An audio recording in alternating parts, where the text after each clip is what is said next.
chariot évolue dans un environnement à moins 20 degrés. La cabine chauffée va éviter la fatigue que le froid pourrait procurer sur le corps physiquement. Ça peut nous permettre aussi de rester plus longtemps dans les chambres froides. Avant, on était obligé de sortir assez régulièrement pour se réchauffer. Nous avons ensuite dans ces cabines chauffées un environnement de travail ergonomique avec un siège réglable sur suspension pneumatique ainsi qu'un poste de commande qui est entièrement lui aussi réglable. Tout ce qui est réglage, que ce soit de température ou pour les haut-parleurs niveau sonore, se situe sur ce panel de commande. Donc on peut régler la ventilation en mode automatique ou manuel, ainsi que la température de chauffe. Le travail est largement facilité, la fatigue est moins présente. On se sent aussi plus en sécurité à l'intérieur de cet équipement.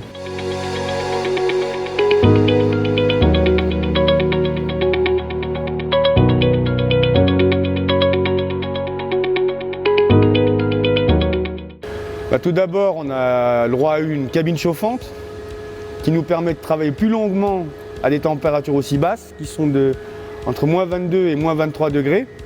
Donc, qui permet une autonomie de travail nettement plus longue, c'est nettement plus agréable. Comment on peut expliquer ce côté sécuritaire pour les marchandises des clients? Alors ce gain de sécurité va se trouver surtout grâce à la caméra.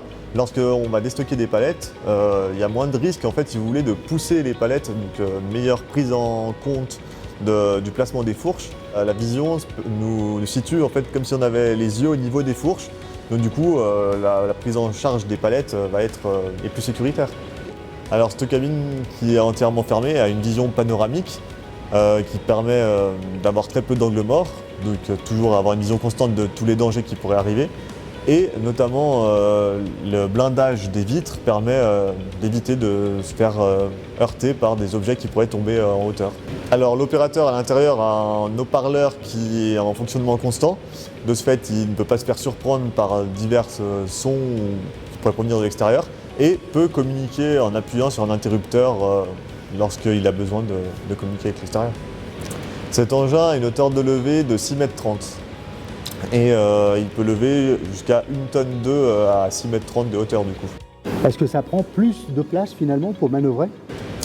Oui, il y a un petit peu plus de place dû à la cabine, 7 cm en plus, mais ce n'est pas gênant pour nous. Il est certain qu'il est un petit peu plus volumineux que l'ancien, mais tout aussi maniable. Alors la prise en charge de l'engin était assez compliquée dans le sens où, vu qu'on est enfermé, on se sent assez restreint, plus gros au niveau volume. Mais on s'y fait vite et puis il n'y a pas de problème.